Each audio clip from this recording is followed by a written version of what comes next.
Hi everyone, welcome to Asaala's Classroom Talks, where we mentor future lawyers, we foster critical thinking and simplify the law for law students, for lawyers, as well as the general public.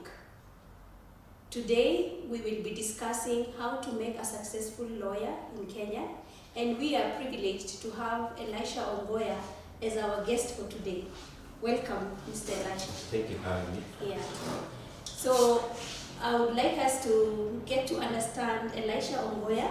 First, we will look at his journey, how far he has come, what he has been through, and we will also look at Elisha Ongoya, the lawyer that we know, and the academia that we know. So Elisha, please tell us, who is this Elisha Ongoya? Elisha Ongoya, the name that my father and mother gave me, is a very ordinary Kenyan. In Vihiga County, there is a village called Eserabe village. In a sublocation called Eserabe sublocation, in East Bunyore location of Luanda sub-county in Vihiga County. And that is where I am documented to have been born. I grew up as an ordinary village boy of yesteryears, living very ordinary village life. Went to a village primary school called Eserabe Primary School, where I did my nursery school and my primary school from class 1 to class 8. I thereafter proceeded to Musingo High School in Kakamega County, where I did my high school. And you remember, Evelyne, in yesteryears when you joined high school, you had to declare at Form 1 end what your dream in life is. My dream was to be a doctor, because I think those days everybody's dream was to be a doctor. Yeah. But in the course of my study, high school study, I thought I could make a lawyer. I think that was at Form 3 level. And therefore, by the time I finished my Form 4 level, I had made up my mind that my career of choice was law. So, in terms of choice of university courses, you had 4 options to choose in a descending order from your first priority course, the last priority course. So I remember at that time, the first course of choice to me was law. The second choice, of course, was BCom. The third choice, of course, was Bachelor of Education Science. And then the final choice was Bachelor of Science General. So when the results came out at the end of our KCSE results, I was privileged to have been the best student in Musingo High School at that time. I got a grade A, and therefore I stood a realistic chance of getting the first choice course. And true to that expectation, I was selected to study law at the University of Ruby Parklands campus. I kept Nairobi. I have informed anyone who cares to listen that I kept Nairobi by invitation. I kept Nairobi by invitation because the document I carried that brought me to Nairobi was an admission letter signed by a man called Mungai M. Gashuhi, academic registrar at the University of Nairobi. So that is how my journey to studying law started. And I remember when I came to Nairobi, I went to main campus, where I was informed by a security man that law was offered at Parklands campus, and I had looked for my way to Odeon Cinema to get the matatu to Parklands campus. I got to Parklands campus. As they say, the rest is history. Yeah. I was admitted to study law. I took 4 years of study at Parklands campus. I met different men and women. At that time, they were just men and women I was meeting. Later in life, with hindsight, there are men and women who have had an enduring impact on my life. I look at the life lessons they took me through, and I can scarcely imagine what life would have been had I not met those men and women. So, as fate would have it, I left here, joined the Kenya School of Law. Before you go to the Kenya School of Law, I want to take you back a bit. Yes. I want you to look at your primary school life. Yes. What are some of these values and habits that you think put you together and led you to your career path of law? I grew up as a village boy of yesteryears. I'm emphatic about that because life has changed significantly. And as a village boy of yesteryears, one, you are trained in a patriarchal society to be a man. It had its own, it meant something. When you are told you are being trained to be a man, it meant something. It meant that you must begin showing responsibility. It meant that you must begin taking responsibility for your acts or omissions. It also meant that in the yesteryears, we were subject to disciplinary action by the society as a whole. There was no place to hide. It meant that if a random villager found you misbehaving in a corner somewhere, he had the right to pick up a cane and whip you, subject you to physical corporal punishment. And therefore, if not for anything else, for fear of pain, you had to conform to societal standards of expectations. It was also during that time that teachers were also allowed to administer corporal punishment. So I use yesteryears very intentionally. Whether society will appreciate or mourn the decision to remove that environment, the jury is still out there. But I know, like any other young village boy, I was as naughty as they all come. And this communal way of upbringing helped truncate the rough edges of naughtiness, the much they could. We were raised in Sunday school, where we were taught values of the Christian religious nature. We were taught to respect the elders, to respect our parents, to honor our parents. We were taught the values of honesty, the values of hard work, and so forth. All these value systems put together, Evelyne, contribute to my worldview to date. And all these values put together inform my approach to my career life now. So that is the context in which I would want your viewers to understand the upbringing of Ongoya in Asaala village. Yes. Ongoya, you realize that some of our viewers are also CBE learners, and you are a parent of a CBE learner. Yes. How would you then compare the values that you have shared to us being applicable to a modern day CBE learner? I come from a background that believes that values never change. The core values that contribute to our being meaningful and worthy members of society never change, regardless of generation. What changes is the environment in which we raise these children. Otherwise, whether you come from whichever generation, the values of love, the values of industry, the values of hard work, the values of honesty, these values are enduring values, and we must emphasize them. In fact, I dare say that one of the core pillars of CBE should be how to inculcate these values in the learner, practically speaking, because this is experiential learning. How to get learners to experience values of love, to experience values of honesty, to experience values of discipline, to experience values of hard work, among other things. And that's something we must take very, very seriously. I know that society generally has changed. And society generally has presents a new environment. Today, as a neighbor, you'll be cautious reporting mischief of a neighbor's child to a parent because you don't know what response you're going to get. In yesteryears, if a neighbor caned you because he has found you engaged in mischief, you will not report that neighbor to your parent, because reporting to your parent meant reporting yourself for further beating. Today, I see an environment where we have become ultra protective of our children in the course of their mischief, not against harm. I know for a fact that we also have quite predatory people in our neighborhood, and we have reason to be more cautious about how our neighbors relate to, talk about our children. But at the same time, we must also be careful not to overprotect them in such a manner as to make them believe that they are beyond reproach. We live in a society today where parents are more fearful of their children than it was in yesteryears. And this is something that concerns me. It bothers me because we are yet to experience the full effect of this kind of treatment.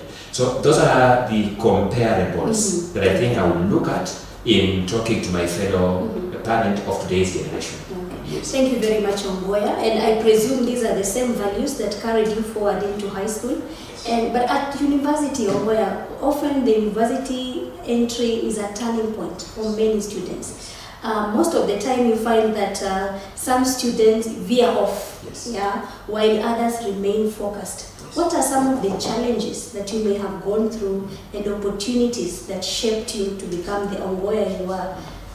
You know, you join university, you're just exiting your teens and you are entering your 20s. Yeah. When I look back, naively, we actually thought we were adults in the true sense of the word.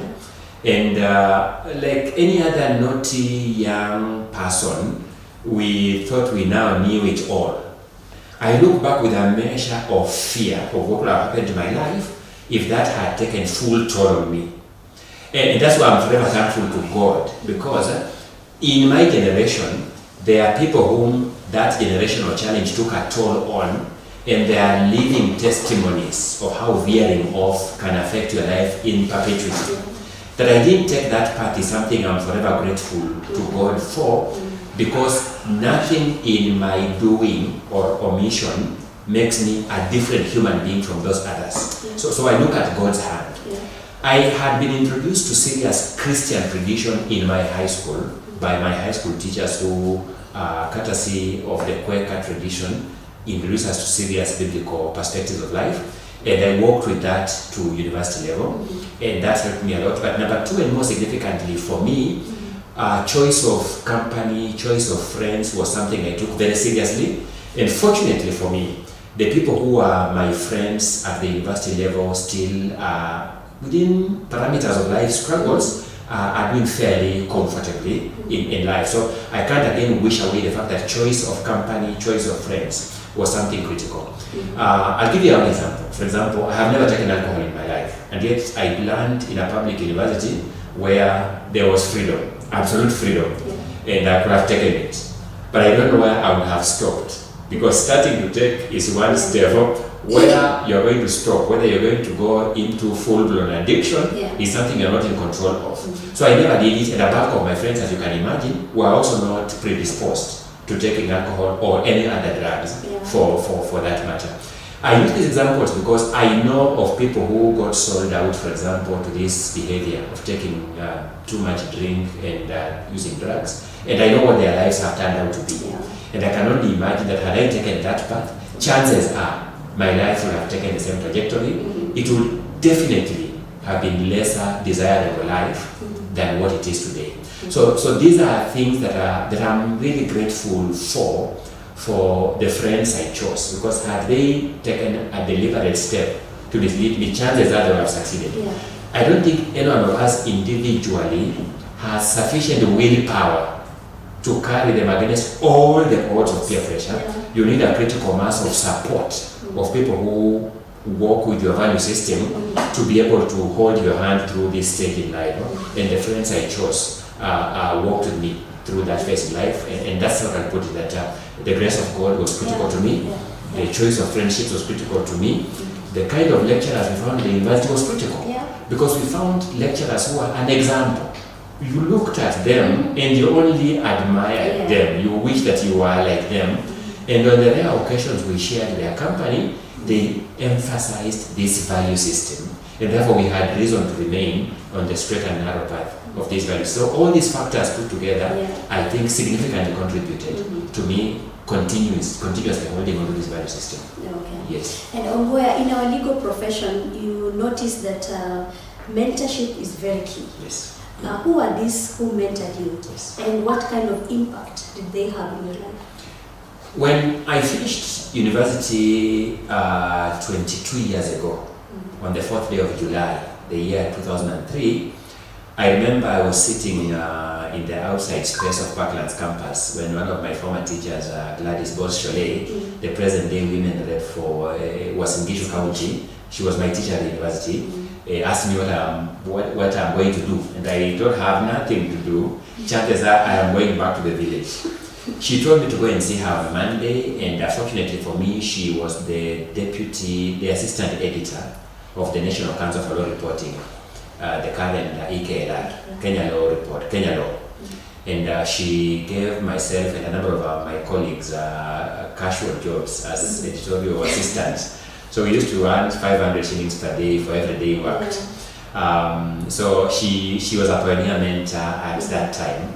3 months into my experience there, I got a chance to start doing my pupillage with Mohammed Muigai advocates, where I met 3 most enduring mentors, Professor Gidu Muigai, Mr. Mohammed Nyaoga, and the late Justice David Majanja. Those were 3 partners at Mohammed Muigai advocates. Extremely enduring mentors. Those were days of physical courts, not virtual courts. So we used to meet physically in courts. And after meeting in court physically, we'll go for tea breaks at famous points in town. I remember people used to go to a place called Pasara or Trattoria, because the current Supreme Court building was a High Court building, and quite a bit of High Court work happened there. In the course of being taken to court by people like Professor Gidu Muigai, by people like Mohammed Nyaoga, by people like David Majanja, I got a chance to meet people like Feroz Noroji, people like Fred Ngatia, people like Jojo Raro, people like the late Mr. Ugo, people like Mr. Ongicho. And these were people who made themselves available to mentor young people. So long as you ask them a question, they were available to mentor you. I'll give you a story about my participation in election disputes, which is a core area of my practice today. And yet we never learned election law at university. But I'm saying that these are people who made themselves available, and they derived pleasure in raising strangers. Because these are not people who knew my father or my mother, they are not my uncles, they are not my distant cousins. But they derive pleasure from raising strangers. And these are lessons I have learned from them. That if there's something we must do, is we must derive pleasure in raising strangers. That is the core of mentorship from where I stand. So these people trained us in the core values of this profession. When you are a young professional, you are likely to be excitable. When you are excitable, when a colleague is late in filing his papers by 1 day, you may be tempted to take advantage of it, just to win the case. These are people who trained us to know that life is beyond just winning the case. Life is about being a worthy opponent. And part of being a worthy opponent is accommodating your opponent when they have made a genuine professional mistake. So these are lessons we picked along the path of life. They taught us how to respond to correspondence in a polite language. And oftentimes we generated draft correspondence that was excitable. The language, we were very excited by the language. We want to teach our opponent. They would moderate the language in red pens, reduce the language, tone it down completely. And over the years, we learned that actually professionalism is that. Professionalism is in humility. Professionalism is that when you have delivered a decisive blow against your opponent, you extend your hand for your opponent in order to raise them up once again. Professionalism is in not humiliating your opponents. So we learned these values over the years. And the fact that I have practiced law and taught law is a living testimony to the fact that people I found in the industry who taught and practiced law were worthy mentors. Because people like Professor Gidu Muigai, people like Professor Pierre Lumumba, were people who held our hands, but they did the twin job of practicing law and teaching law, and that's what I do at the moment. Thank you very much, Ongoya. We can now transition and look at Ongoya, the lawyer, and Ongoya, the academia. Yes. And before we do this, Ongoya, there is this famous phrase that says that after the fear of God, fear the lawyer. Ongoya, the lawyer, do you think you are the kind of lawyer that we should fear you today? The jury is still out there. And I would rather my listeners and my viewers judge that themselves. I am a very ordinary human being. I live very ordinary life. I engage people very ordinarily. if in the course of living, you know, sometimes somebody taught me that the ultimate complexity is in simplicity. That if you meet people you fear and they behave so simply, sometimes you believe that they are trapping you. There's something they are hiding. Yeah. If that makes people fear me, then let them learn here and now that fear not. I'm an extremely ordinary human being, living a very ordinary human life in very ordinary circumstances, and therefore I ought not be feared. Whether I am in fact feared, Evelyne, I would desire that my viewers and listeners make that judgment or that call. Okay, Ongoya. So let us have a look at some of the ordinary sessions of Ongoya and see how ordinary it is. You are aware, being a lawyer, that by law, you are bound by the allegations you presented to the National Assembly. Are you aware of that? Oh, yes, we are bound by the allegations in the context of the rules of the Senate and the other laws. To deal with the issue of Justice Maina, allow me to take you to paragraph 64A of your allegations, and that would be volume 1 of the National Assembly documents, page 32. I have it.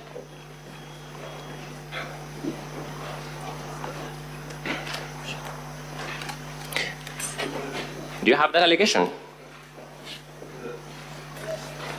Yes, I am there. The allegation says that sometime in January 2024, His Excellency Rigathi Gachagua made a sensational but false allegation that Honorable Esther Maina, judge of the High Court, had engaged in corruption. He publicly said that he would present a petition for the removal of the said judge, which he has not done to date. It is your allegation that Honorable Rigathi Gachagua has not presented this petition to date, being 26th of September 2024. True or not true? This is in context. True or not true? Is it true that your claim says he has not presented that claim as at 26th? True. Do you still stand by that part of your allegation that he has not presented that complaint to the JSC to that date?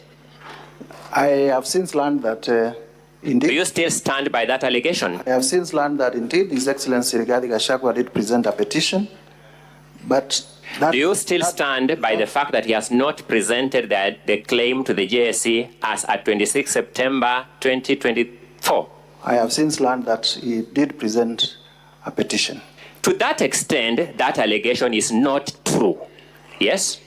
To the extent of presenting the petition, but to the extent of threatening the judge. To the extent that you say he has not presented the allegation to the JSC to us at 26th September 2024, that allegation is not true, is it? We are in agreement, Counsel. Thank you. You therefore understand where we start from by saying it starts with falsehoods. Do you understand that? Sure.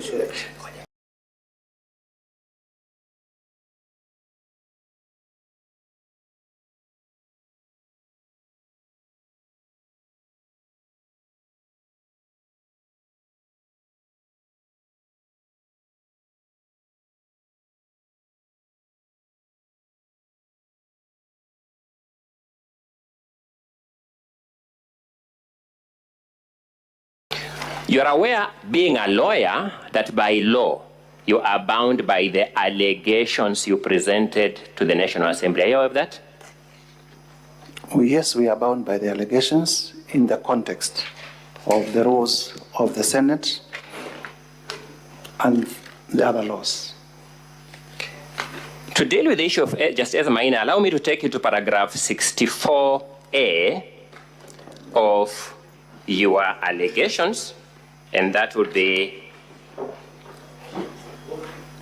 volume 1 of the National Assembly documents, page 32. I have it.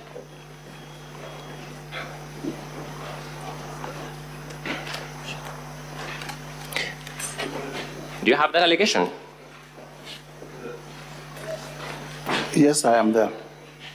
The allegation says that sometime in January 2024, His Excellency Rigathi Gachagua made a sensational but false allegation that Honorable Esther Maina, judge of the High Court, had engaged in corruption. He publicly said that he would present a petition for the removal of the said judge, which he has not done to date.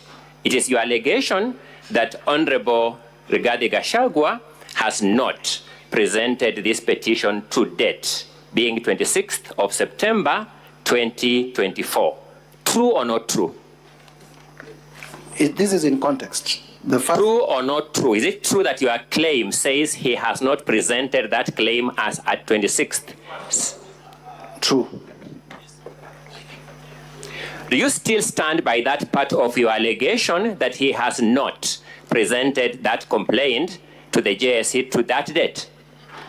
I have since learned that indeed. Do you still stand by that allegation? I have since learned that indeed His Excellency Rigathi Gachagua did present a petition, but that, do you still stand by the fact that he has not presented the claim to the JSC as at 26 September 2024? I have since learned that he did present a petition. To that extent, that allegation is not true. Yes? To the extent of presenting the petition, but to the extent of threatening the judge. To the extent that you say he has not presented the allegation to the JSC to us at 26th September 2024, that allegation is not true, is it? We are in agreement, Counsel. Thank you. You therefore understand where we start from by saying it starts with falsehoods. Do you understand that? Sure.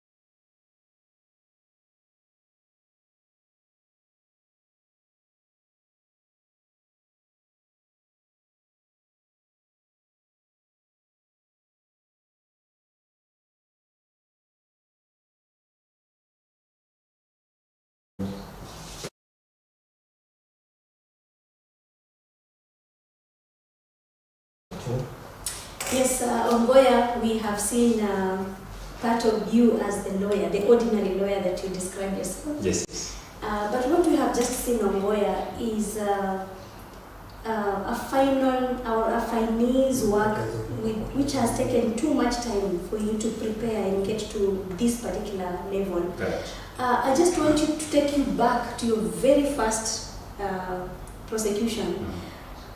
Can you relate to how your very first appearance in court was to this particular? Definitely not. Yes. And if we could relate, it would mean I have not grown professionally, which would have been a very negative result. Professionally, we grow. And what I think many Kenyans need to understand is that what is showcased here is a product of 20 years of trial and error that continues to be made better. That it's part of that learning process that continues to become better over the years.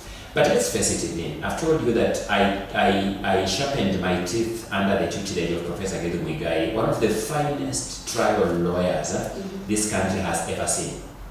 And Githu Muigai taught us practically the art of cross-examination.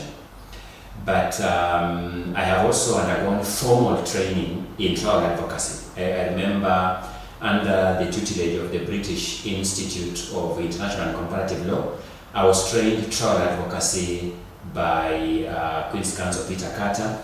I remember under the National Institute of Trial Advocacy from the Americas, I was trained trial advocacy by various American judges. And I also remember that locally I have mentors, people like Fred Ngatia, people like Githu Muigai, I have told you, people like George Oraro, whom I have watched very keenly in their practice of the law. So I am not self-made. I have not made myself. I am a product of molding by others, men and women far greater than myself. men and women whose greatness I can only aspire to. Yeah. So let's come to this case. One of the things that... before we get to this case, Ongoya, would you, for the benefit of the viewers, would you kindly just give us an eyes lens into the ingredients? How would you flavor your preparations for this kind of presentation? Yes. You know, allow me to use an analogy of football. And one of the things I've noticed about football coaches is that if you're coaching a national team and you're going to play a very competitive game, they pick players from very competitive leagues. They say we want to go to see players who have played at a competitive stage, a high pressure stage, because then you don't just have an experience with the game, but you have an experience with the game in a high pressure environment.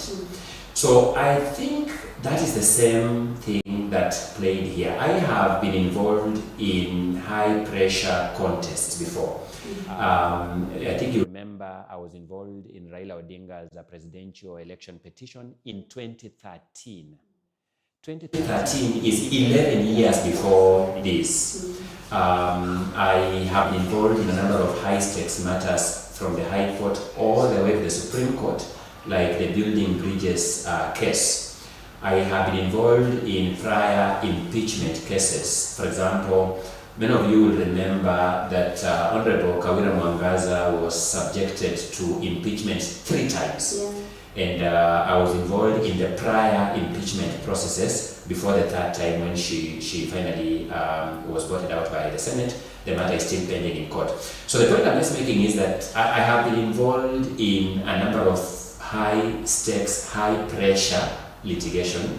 And there come a time when you can take that pressure in stride. That's number one. So that's the pressure bit of view that is built over the years. You don't build that in preparing for a particular case. It's something you build through experience over the years. Number 2 is then the preparation for the case itself. And I remind my students, for example, that when we were preparing the Raila petition 2013, we spent 72 hours non-stop.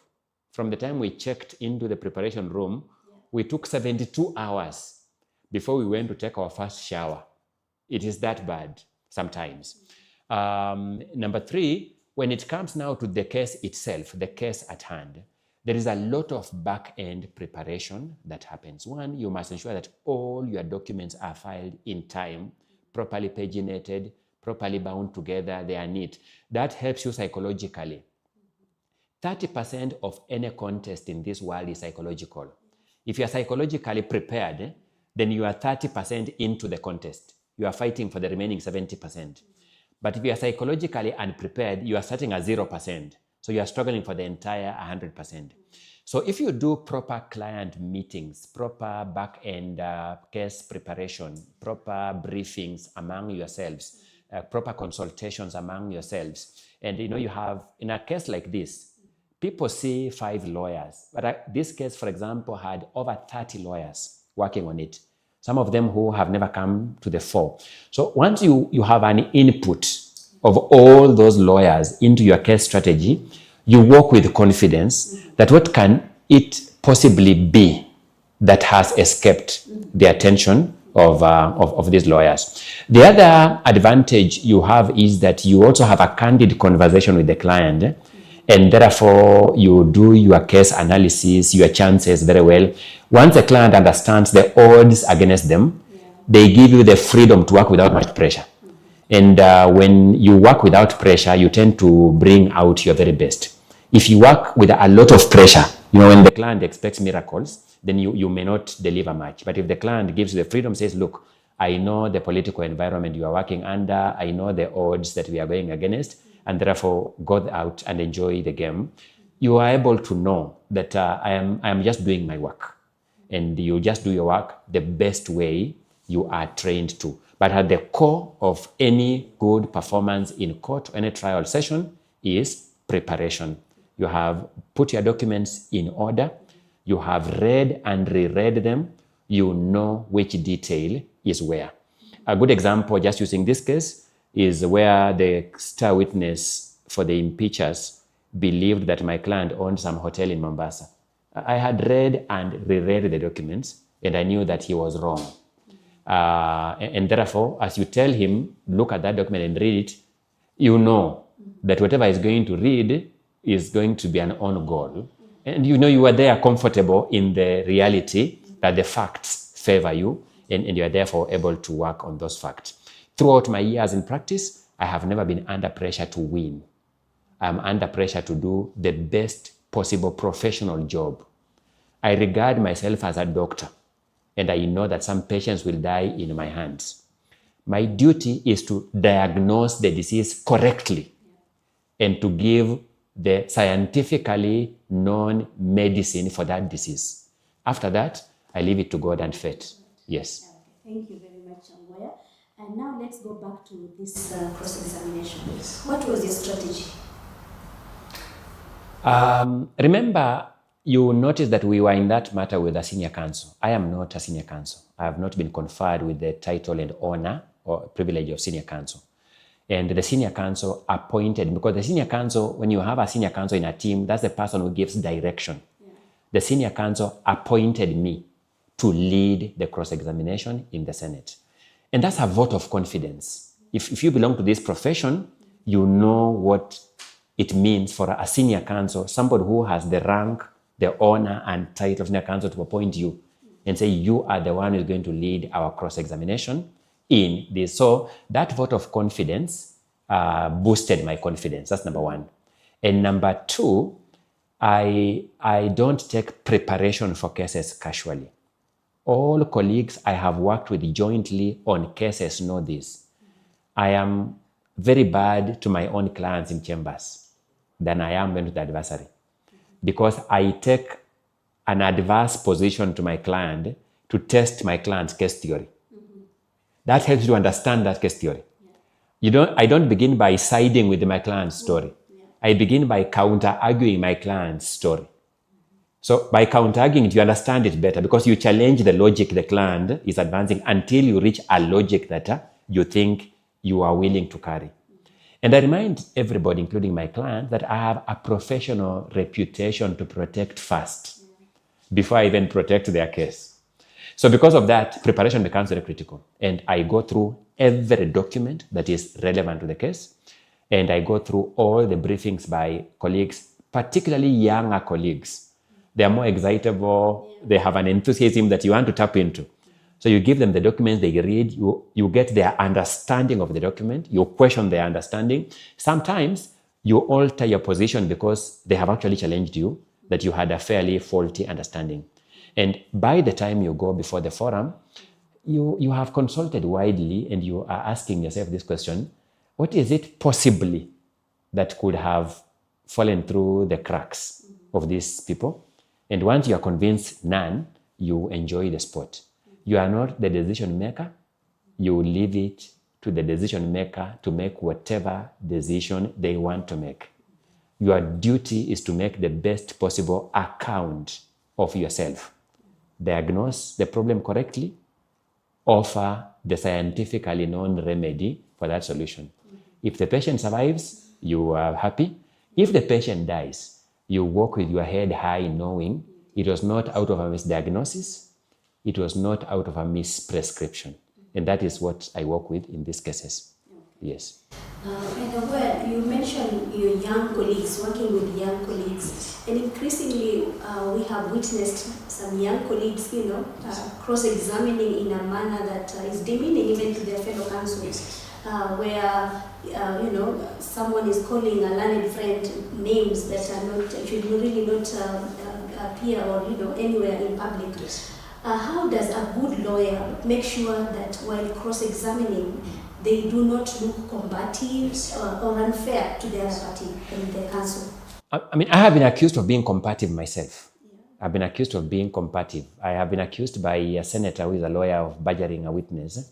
And therefore, the best I get out of that is that it's a continuous learning process. We are all learning. What I would guard against is to leave my house or my chamber intentionally vowing to go and humiliate anyone. I have never resolved to go and humiliate anyone. I have been trained to ask simple, straightforward questions. To the best of my ability, I have endeavored to ask simple, straightforward questions. I am guided by the philosophy that the old tradition of this profession is that we are a society of the polite, and we must show politeness in all that we do. We must show attributes of politeness. We appreciate people. We apologize to people when they say they have not understood our questions. Say, I'm sorry for that. My apologies for that. You thank people for giving an answer that is non-controversial. They give a straightforward answer to a question. You appreciate them for that because we are a community of the polite. At all times, we remember that we have a client's interest to protect. So we are not ceding that obligation to protect the client's interest, but we are all conscious of the fact that we are here to discharge a professional obligation. I've reminded young people that many are the times when I have confronted adversaries in court, in cross-examination, and once we leave court, they approach me in their subsequent disputes to be their lawyer. And therefore, it means that the person you are confronting is potentially a client to you. And they have capacity to assess your professionalism. They may leave that place a little humiliated because they didn't prepare better, but they will know that this lawyer was prepared. And next time I have a problem, I will be able to approach him as my lawyer. So there are many cases, including the one that you have just played, where the people who are adversaries to my client have come to my chamber now to be my clients themselves. I guess that is the symbolism they give me, that they appreciated the degree of professionalism and industry that went into it. So it's a continuous learning process. I don't think any of us can say we have reached there, we are successful, we have mastered the skill. We continue to learn. But for younger colleagues in the profession, never intentionally go out of your way to behave in a manner that is inconsistent with the teachings of this profession. In the long term, it hurts you irreparably. Thank you very much for those great lessons, Ongoya. Still talking about younger advocates and for their own benefit. Yes. By nature, cross-examination appears very intimidating, especially for starters. Yes. What would you advise these younger advocates in order to boost their courage and their competence in becoming best advocates in cross-examination? Let me give you an example, Evelyne. We just finished the impeachment case for the Kericho governor a couple of days ago. Yeah. The advocate who introduced the closing submissions for the county assembly is less than 2 years in practice. That's the best we can do. We give you the big stage. We say you have 20 minutes. And maybe our viewers and listeners should know this. We give them the first opportunity because they are young and they can make mistakes. And you come subsequently as an experienced lawyer, because if they have made any mistake, then the subsequent opportunity you have, you can correct some of the mistakes they have made. We are not saying they are going to make mistakes. In fact, the one we gave the chance never made a mistake. So we just picked up from there. But again, these are clients' case, and therefore you can't gamble too much. So you give them the first opportunity, say you have 25 minutes, argue point 1, 2, 3, then I'll come and take the other 35 minutes, knowing that if they made any mistake, then you can be able to correct it. So if young people subject themselves to mentorship, subject themselves to teaching, they will be taught. There are many people out here that I know, myself included, whose greatest pride in this profession is the number of younger people we have held their hands and nurtured to become worthy professionals. We don't have all the time. We may not be as available as they wish we were, but we are available to the optimum of the time that we have. So if they squeeze themselves in that time, they will learn something. Each of these high-stakes cases we have handled. When we did the Raila Odinga petition in the year 2013, we conscripted 12 students from the Kenya School of Law to come and work under us, pouring through documents, organizing them, listening through the arguments, and so forth. This is a learning process. Each of the impeachment exercises we have done, we have had a smaller proportion of senior lawyers in comparison to the younger lawyers who do the handiwork. It's because in the process, these multiple young lawyers learn something in the process. And that's the best we can do. So if they subject themselves to learning, they will be built. I remember one of the best opportunities to learn for me was at the Justice Bosire Commission of Inquiry into the Goldenberg affair. Because my then pupil master, Professor Githu Muigai, had a client at that commission, and I accompanied him to every session of that commission. And there were people like Mutula Kilonzo, there were people like Njoroge Regeru, there were people like Fred Ojambo, there were people like Githu Muigai himself. These people used to deliver things we thought were miracles by the way they cross-examined, but in the process, we learned something.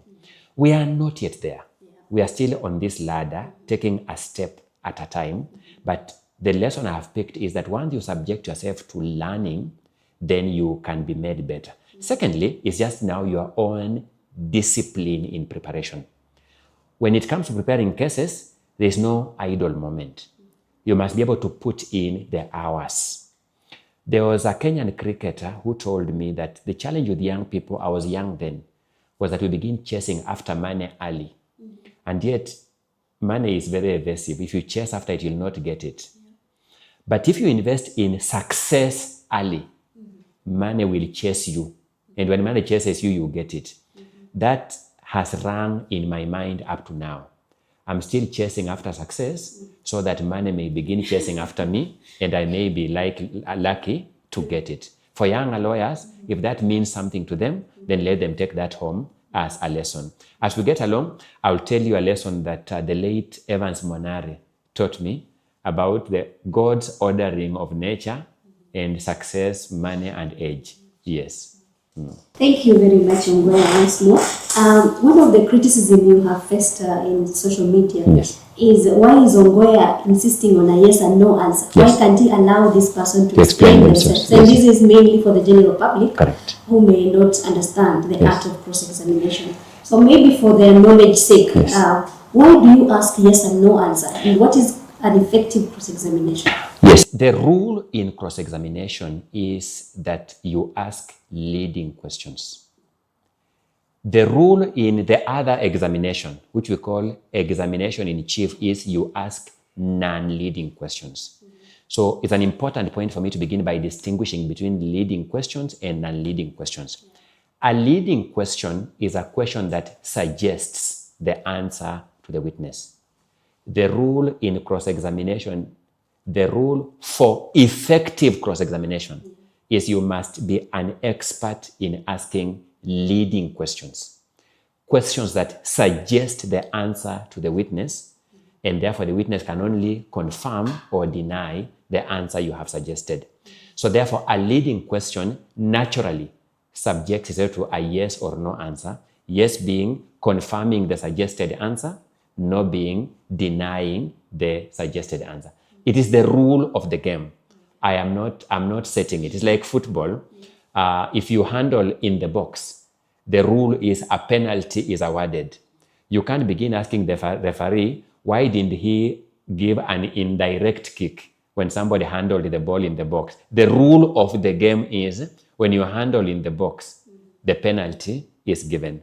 The rule of the box, of the game is when the ball goes out of play, you throw it into play with your hands. That's the rule of football. Yeah. You can't ask, why aren't they putting the ball down to kick it with their leg? The rule is you throw with your hand. Yeah. Coming back to cross-examination, the rule of the game is you ask a leading question. Yeah.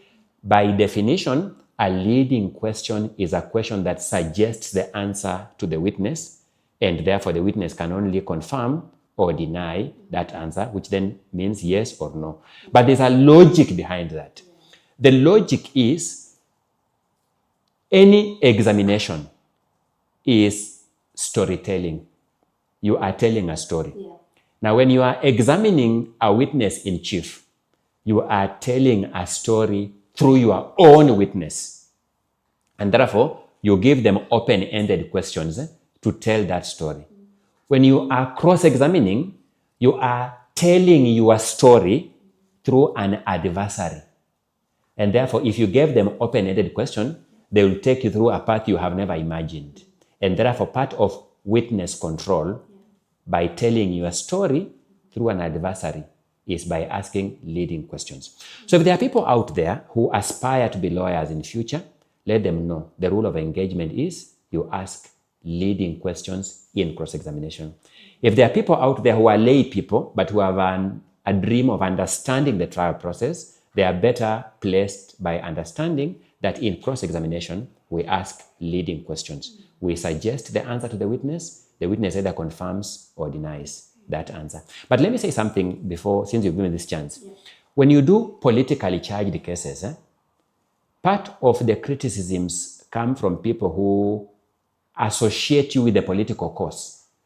We don't have a very critical populace that knows how to differentiate between the professional in politics and the politician.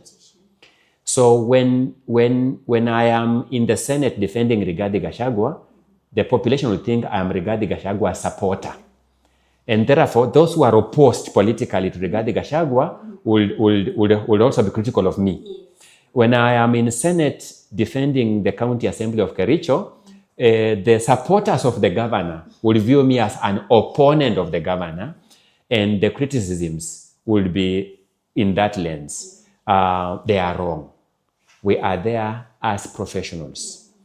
I am like a surgeon who is brought a patient, the patient being a robber that the police just shot outside a bank trying to rob. By treating this robber, I'm not supporting robbery. I'm just doing my professional job, and I finish. Oftentimes, my adversary becomes my client. So the supporters of the governor who may want to throw mud at me will be surprised to find the governor my client tomorrow. That's what we do. If the governor admires my style of work, he just becomes my client. Them, with their criticism, they remain there doing what they do on social media. If it pays them, well and good. I wish them well. If it doesn't pay them, I would strongly encourage them to look for something meaningful to do. What has been your proudest moment in court? My proudest moments in court are not broadcast. My proudest moment in court is when I went to defend a young man at Kibera Law Courts who had been accused of robbery with violence falsely. And the mother, being a poor lady from Kawangware slums, didn't believe that she can get justice. And this young man was acquitted. I remember the mother ululating in court. And that was a proud moment for me because this is justice. You can feel that justice. My proudest moment is when I go to Kajiado Law Courts to defend a house help who had been falsely accused of theft. And I got this house help acquitted. I remember the father bringing me chicken in the office and told me, take this home for your wife to prepare, for you just to take soup out of this chicken. And that's a proud moment for me because that's justice that has been served. There are men and women out there who think that our proudest moment is when our proceedings are broadcast. Broadcast proceedings take away our privacy. They take away a lot of things from us. Some of our proudest moments happen in complete privacy, and we enjoy them. We savour the pride completely. So I have walked the journey of justice. I am on the list of pro bono service providers that is offered by the judiciary. I offer my service at the Kakamega Law Courts because a senior lawyer in Kakamega implored me to render services there. And I render services there. The registrars there know that I take a particular set of cases on a pro bono basis, finish them and take others. And fortunately, I've never lost a single case on pro bono schemes since I began taking them. But how many have you done so far, since we began doing pro bono in Kakamega, I think I've done about 8 or 9 cases. And we have won all of them from the year 2019. These are murder cases, you know that. So they take a long time to finish. The reason being that pro bono cases in the High Court pro bono scheme involve the poorest of the poor. Yeah. These are people who are facing the stiffest of penalties in our statute book, but they can't afford a lawyer, so the judiciary gives them a lawyer. And the way those people look when you have set them free, there are people you don't know. and you go to meet them in the prison remand and they look hopeless, their world has come to an end. When they walk out of freedom, you begin to understand the reason why we studied law as agents of justice. Forget about these highly charged cases we do here. The cases where you see really justice are those cases where we render pro bono services. And to answer your question, yes, those are my proudest moments in this profession. Okay. And Ongoya, you blend or you put together your practice as well as academia. Yes. What drove you to make this combination? This is why I love mentorship. Remember, my hands were held in this profession largely by Professor Githu Muigai at very, very inception, because when I did my pupillage, I did it in his chambers, and he practiced and taught law. And I'm not surprised that I practice and teach law. But my work as a law teacher is a bit of an accident of history, because one, I have never applied to teach law. I have no application letter that I wrote, application for a job as a lecturer, no. Some people identified me and thought I could teach. I was a bit skeptical about it because of my personal weaknesses. One, I'm a bit impatient generally, and two, I have a bit of a speech disorder. I speak rather fast, and I thought these two handicaps were going to stand in my way of teaching law. In fact, when I was given a law class to teach, I volunteered to teach for 3 months as the administration in the school looked for a teacher. Let me just hold for 3 months as you look for a teacher. I have been teaching since then up to now. I've never stopped teaching. So a bit of it is fate. And that's why I keep telling people, do not wish away the place of fate in life. There is a place for foresight, planning, preparation, confidence, and then there's a place for fate. So fate has been there. I have taught law as a lecturer, a senior lecturer. I haven't been a dean of a school. I mean, out of these coincidences. And I don't take that for granted. One of the things I know is that I was taught that if you are given any opportunity in life, and my father has told me that up to now, fortunately for me, I have my parents alive up to now, and they still encourage me, that if you get a chance in life, just use it well.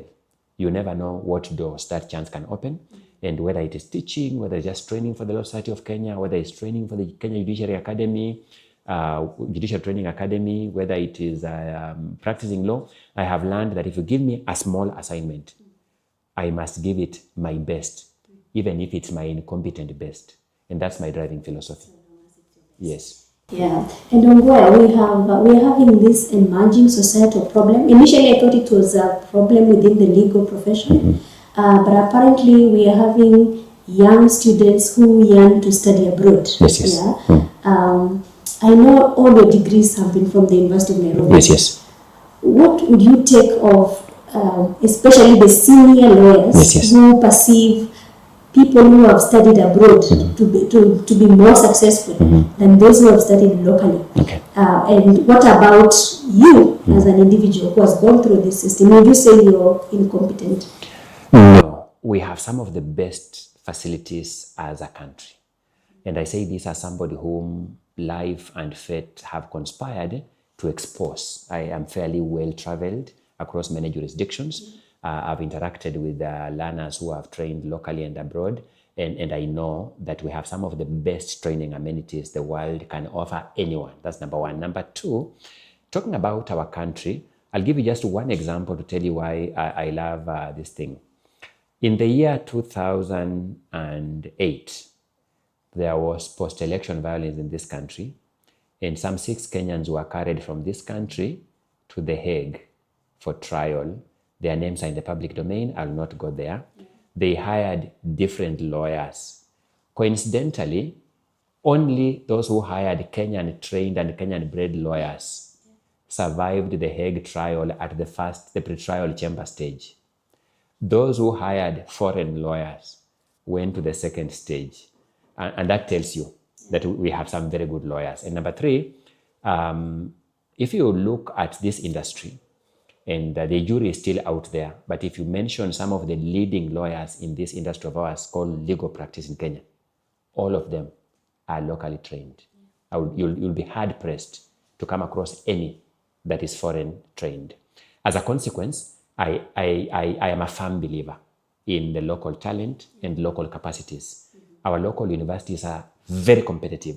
Why do I say this? You know that a bulk of our leading academics studied their first degree locally and went to do their postgraduate studies in foreign countries, many of them.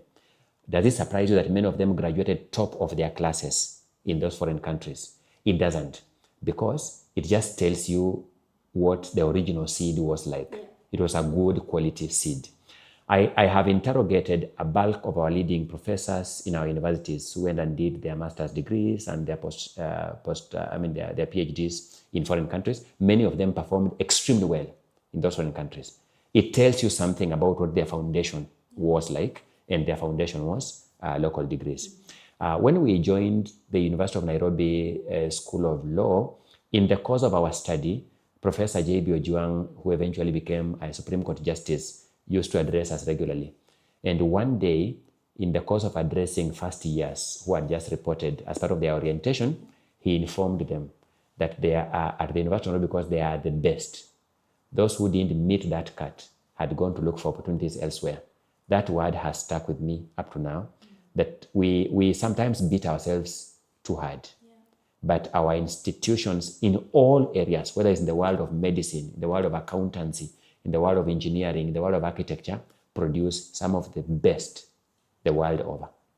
Thank you. Okay, and Ongoya, what would you like to be your legacy in the courtroom, in the classroom? I have struggled because my legacy is to be successful, and therefore it means I must define what success is, and that is no mean assignment. I have struggled with what my definition of success is, and it has taken many years to finally arrive at this definition, Evelyne. I will have succeeded if, because I lived, somebody somewhere breathed easy. So if I got somebody somewhere to breathe easy, and they can account for the ease of their breathing by saying it is because Ongoya lived, then I would have succeeded. And that's a life's journey. I don't know how far I am along that path, but I'm trying my level best. Thank you very much, Ongoya. I think that brings us to the end of our discussion. And I will look through the questions to see if there is any question for you before we close. Thank you.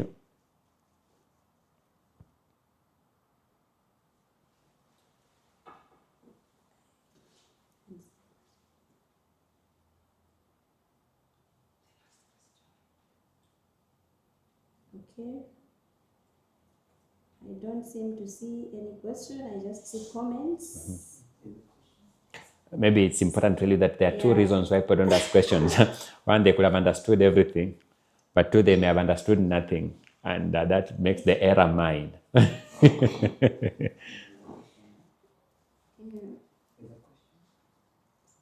it on WhatsApp. Okay, I can see there's a question. Let me just scroll down the comments.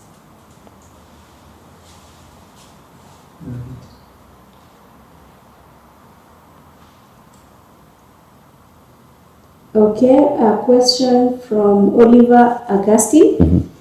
What is Mr. Ongoya's take on the legal education progression of people who have done a diploma in law and after completing degree and progress to advocates training program?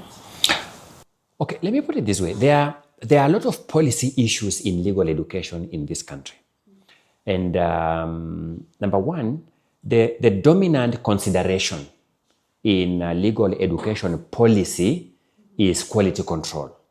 Because whatever we do, we must never compromise the quality of the profession. That's the dominant consideration. The challenge about focusing on the dominant consideration is that there are a lot of nuances. There are a lot of people who are outliers to this policy dimension that get negatively affected. So the policy thinking has always been, and that's what informs the law at the moment, is that the law does not presently provide for progression. And I advise students all the time that getting a diploma, as the law stands today, is not a qualification to progressing and becoming a lawyer in this country. As to whether that is a good policy or not, it's not something I can make a call for now. One needs to look at the pros and cons of reviewing this policy to be able to come to the correct dimension. So today, if somebody wants to study law, number one must have a basic university entry grade, as you stand today, which is a C+ and above. You have a C+ and above, you qualify to study law. And number two, in addition to that, you must have the language qualification, which the law has now defined as a B in either English or Kiswahili. Understandably, because this profession is significantly about communication, and a vital tool of communication is language. So one begins to understand why the language qualification becomes a significant pre-qualification to joining this program. I know for a fact that the Office of the Attorney General, among other stakeholders, continue to set in motion task forces to review these policy considerations. I know that the policy has evolved significantly over the years.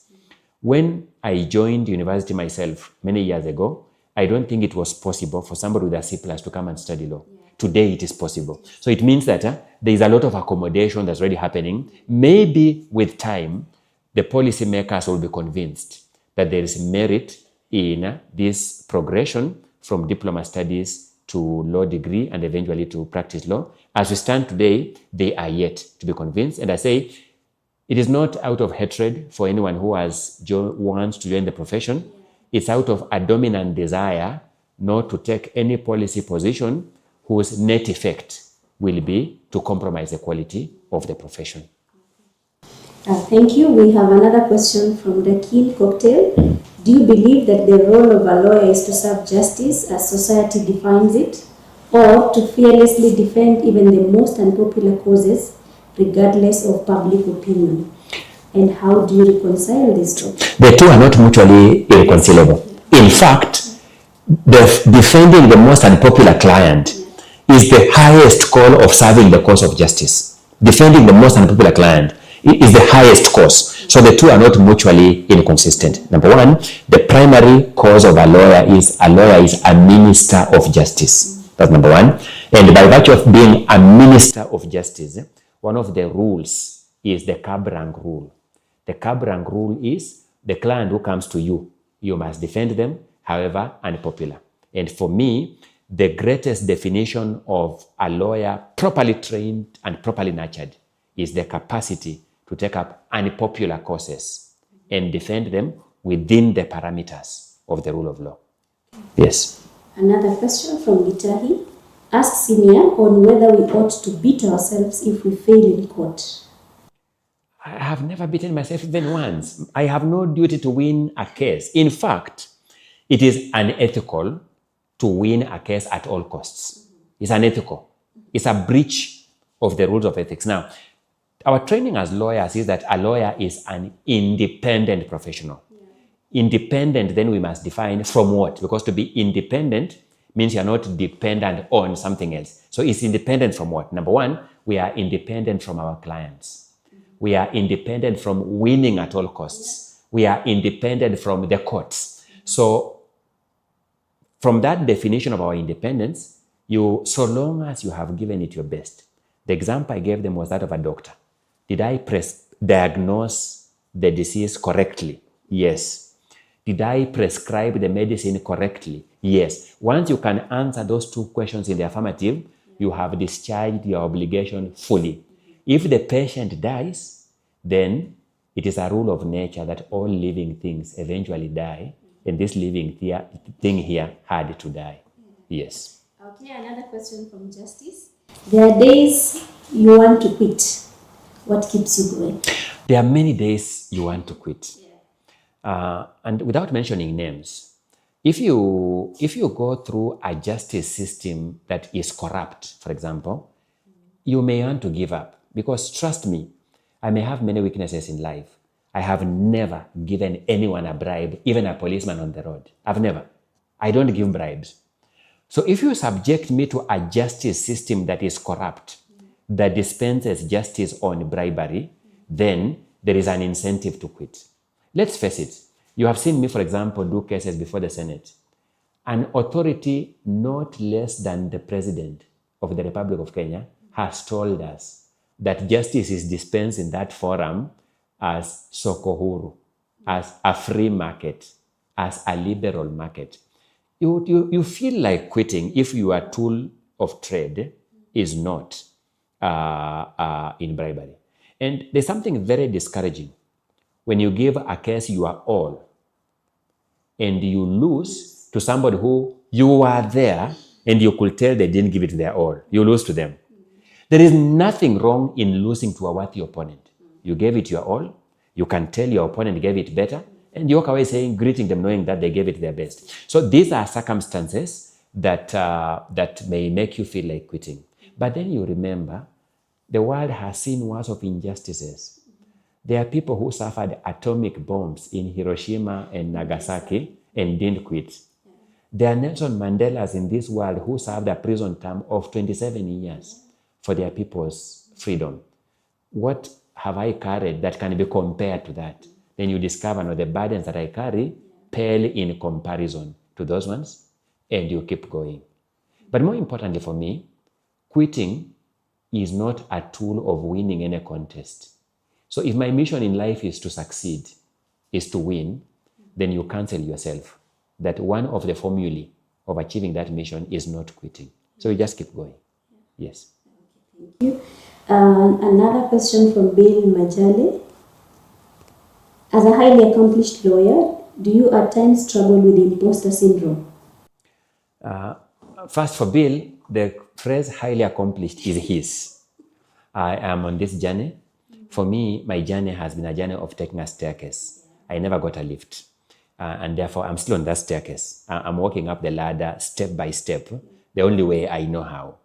Yes, imposter syndrome affects all of us, every one of us, including the best professor in the world.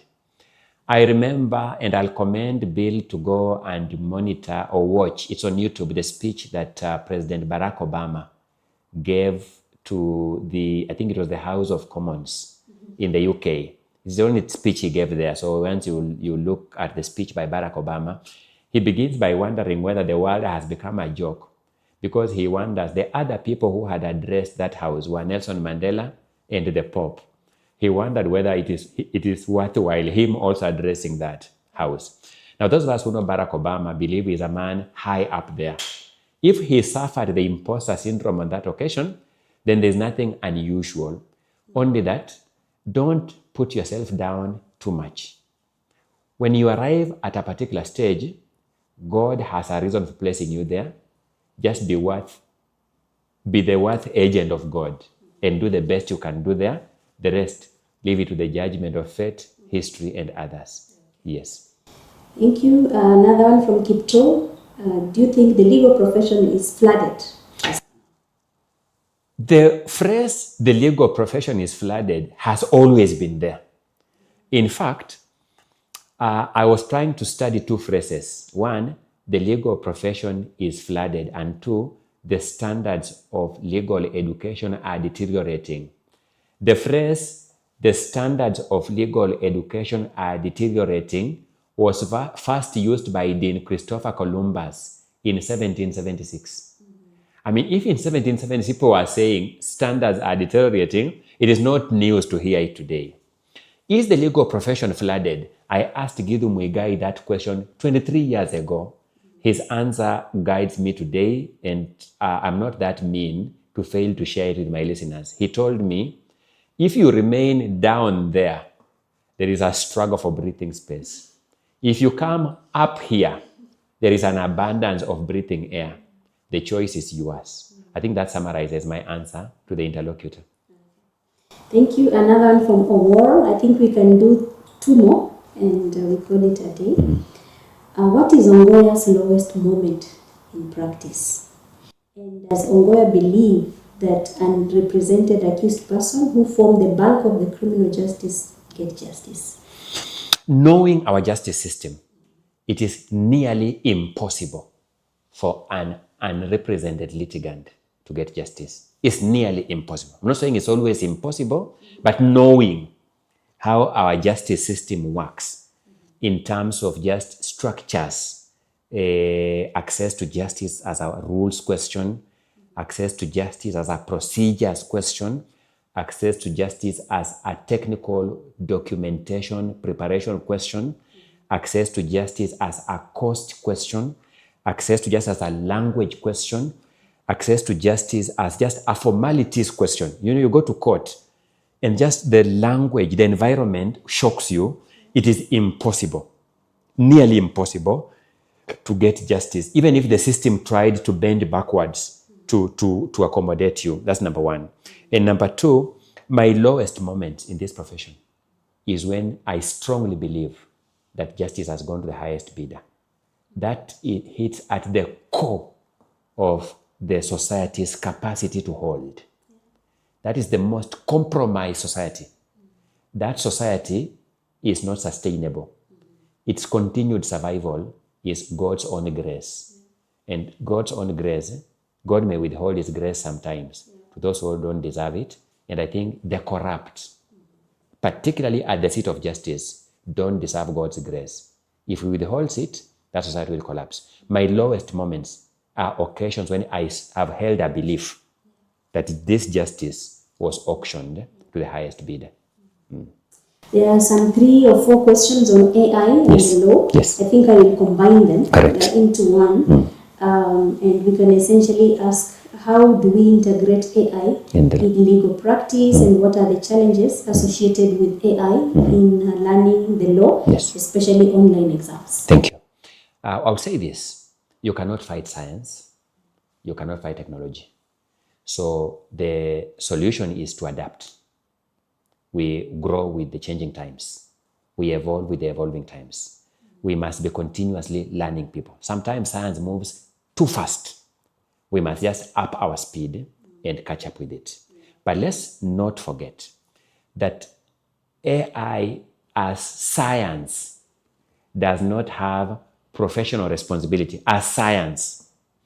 Professional responsibility remains the agency of the human person, the scientist or any other professional consuming the capacities of this science. So lawyers must remember that AI will never be dragged to the advocate's disciplinary tribunal. It is the individual lawyer by name and admission number who will one day be dragged to the advocate's disciplinary tribunal. And therefore, when we deploy AI, we must remember that it's our duty to cross-check.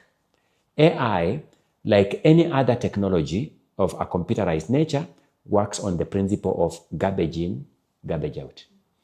Generative AI, as I know it, searches around existing pieces of knowledge before piecing together what it perceives to be correct knowledge.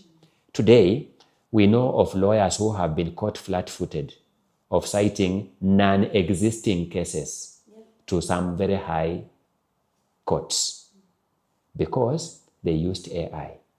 We know of very many students who have been caught of citing non-existent literary works in their research assignments because of AI. It is shameful to tell the court, I gave you a non-existent case because of AI. AI is an enabler. It is not the engine itself. It's like engine oil. It's an enabler of the engine. It cannot be the engine itself. And therefore, once you understand it like that, the remedy is use it responsibly. Let it guide you to knowledge, but interrogate that knowledge with your own brain. Professor Yuang used to tell us, use your cranium. Yes, interrogate with your own cranium and come to a conscientious conclusion that what you are about to communicate as knowledge is actually knowledge. Do not delegate too much to AI. Human agency remains important. After all, knowledge is only proper knowledge if it is dispensed with virtues like empathy. AI is incapable of empathy, and therefore to infuse knowledge with virtues like empathy, human agency remains critical. I think if we use that piece of advice, AI will just remain an enabler. It will guide us. It will make work easier. just as the wheel made work easier, just like the pulley made work easier without removing the human agency. Yes. Thank you very much, Ongoya. And as we draw close to the end, one more question. What is your guiding legal philosophy? I am a firm believer in humanity, in the inherent, you know what South Africans call Ubuntu. I am a firm believer in that principle. I don't always look it, but I am actually it. I detest injustice in all its manifestations because an injustice anywhere is a threat to justice everywhere, including my own justice. And therefore, to the extent that that remains my constant north, I am a firm believer that the waves may sweep me up and down, but I'll be headed in the correct direction throughout that journey. And maybe we can close with this one. Counsel Ongoya, I must appreciate you. You are good at cross-examination. How do you study the witness psychology when he or she is becoming slippery to make him or her fall squarely within your box? Yes. Each of the witnesses I engage in cross-examination is known to other people in their social circles. There's no human being on an island. And therefore, by the time I go to cross-examine a witness, I have a lot of briefing from my client about that person. What is his level of education? What is his level of understanding? What language does he speak? Is he a generally honest person? Is he a dishonest person? The easiest witness to handle as a cross-examiner is a dishonest witness. The hardest witness to cross-examine is an honest witness. Because honest people are just honest. I mean, and honesty is visible. Dishonest people have a lot to hide. And it is that they have to hide, which cross-examination brings out, and it shows them for who they are. And I just enjoy my game. I just enjoy what I do. And once you enjoy what you do, you will have a field day. Thank you. Thank you very much, Ongoya. Thank you so much. It was a pleasure having you. Asante sana. Asante. God bless you. Oh, okay. Asante. Done.